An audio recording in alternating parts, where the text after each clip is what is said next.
శ్రీ మహాతయే నమః. ఓం శ్రీ గురు సాయినే నమః. ఓం భగవాన్ శ్రీ సత్య సాయి బాబాయ నమః. ఆత్మీయులందరికీ సాయిరామ్. ఈరోజు మనం 1964 సంవత్సరం ఫిబ్రవరి నెలలో సనాతన సారథిలో భగవాన్ శ్రీ సత్యసాయి బాబా వారికి రచింపబడినటువంటి గీతావాహినిలోని కొంత భాగాన్ని తెలుసుకుందాం. సాయిరామ్. భగవద్గీత గురించి ఒకవైపు వ్యాఖ్యానకర్తలు గీతలోని ఏక సిద్ధాంతమును, వైరాగ్యముల ఘనతను, స్వాతంత్ర్యములందు ఇష్టముతోనూ చూపెట్టిరి. మరి ఒక వైపు పాశ్చాత్య వేదాంతమునందరి నైపుణ్యతను సమకట్టి యువ మనస్సులకు ప్రబోధించ ఆరంభించిరి. వైరాగ్యము నిస్సంశయముగా ఉత్కృష్ట ధర్మమే కానీ చాలా తక్కువ మంది దాన్ని పాటించగలరు. ఒక మతము విశ్వసమ్మతము పొందవలనంటే ప్రతి ఒక్కరూ తన జీవితములోనూ తన స్వకర్మ విధానములోనూ సాక్షాత్తుగా అనుభవించి తెలుసుకొనగలిగేటటువంటి వేద విహిత శాస్త్ర సమ్మతమైన ఆదర్శములను, నియమములను కలిగి ఉండవలను. స్వధర్మమును శౌర్యవంతము నిర్వర్తించబడటమన్నది సర్వోన్నత ధర్మమే గాని విధి అనగా ఏమి? ఈ సందిగ్ధ సమస్య సంబంధమైన మతమునకు నైతిక విధానమునకు మధ్య అటువంటి వివాదము ఒకటి కలదు. గహన కర్మణో గతి, కార్య విధానము సాంద్రమైనది, క్లిష్టమైనదని భగవాని వాచ. ఏది విధియో ఏది కాదో, ఏది కర్మము కాదో నిర్ణయించుటకు మేధావులు కలవరపడిరి పడుతున్నారు.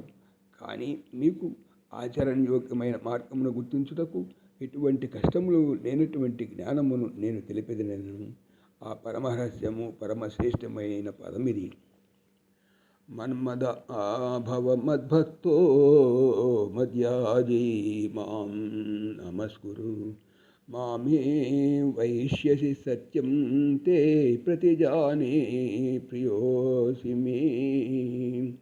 సర్వధర్మాన్ పరిత్యజ్య మామేకం శరణం వ్రజ. అహం త్వా సర్వపాపేభ్యో మోక్షయిష్యామి మా శుచః. తాత్పర్యం ఏమంటే, కమ్ము మనస్కుడవు, మత్ప్రియుడవు, మదార దశుడవు కమ్ము. నా కొరకొక త్యాగివి, నాకు నమస్కరించు. నీవు నా దగ్గరకే వచ్చేదవు. ఇదే నీకు నా బోధాన వాగ్దానము. నీవు నాకు ప్రియుడవు. త్యజించి సర్వధర్మములను పొందు. నాతోనే శరణ్యం. దుఃఖించుకు. సర్వ పాపము కీడుల నుండి నిన్ను విముక్తిని చేతును. ఆహా! సూక్ష్మముగా ఈ 12 శ్లోకముల భావము ఆత్మార్పణ. ఇది తరించుటకు, స్వామిని రమించుటకు, ముక్తిని పొందుటకు. తన్మన అనగా అతని ప్రతి జాతి యందును చూచుట, అతనిని సర్వదా జ్ఞప్తి అందుకునుట, ఎరుకతో ఉండుట, ఆనందములుండుట. తద్భక్త అతనితో అఖండమైన భక్తి ప్రేమలపై నిర్మింపబడిన ఏకత్వమును విశదీకరించుట. తద్యాజీ పెద్ద చిన్న అన్ని విధములైన పనులను పరమాత్మునిపై అనగా కృష్ణునికై పరిత్యాగములే అర్పణ చేయుట. ఆ ఆనందమునకై అహమును కర్మఫలమును త్యజించి ఎల్ల వేళలలో సత్యక్రమమైన కర్మలో మునిగుటకు అని తెలిపెను. పరిపూర్ణార్పణము చేయుట అనున్నది మానవునకు కష్టమైన పని. కానీ అతను లేశమాత్రమేనను ప్రయత్నించినచో భగవానుడే అతనికి తగినటువంటి సర్వమును విజయ నిశ్చయమును సూచించగలరు, ప్రసాదించగలరు. ప్రక్క తోడై గురుడు, రక్షకుడు, స్నేహితుడు కాగలడు. స్వల్పమప్యస్య ధర్మస్య త్రాయతే మహతో భయాత్. ఈ ధర్మములో స్వల్పమే మాత్రమేనను సరే మానవుని మహాభయమును తొలగించును. ధర్మమును ఆచరించుట ఆనందకరమని, సులభమని కూడాను శ్రీకృష్ణ పరమాత్మ తెలిపెను. మమే వైష్యసి, నా దగ్గరకే నీవు వద్దు అనగా అతడు నన్ను తెలుసుకొనును, నాలోనికి వచ్చును, నా ప్రకృతిని పొందును.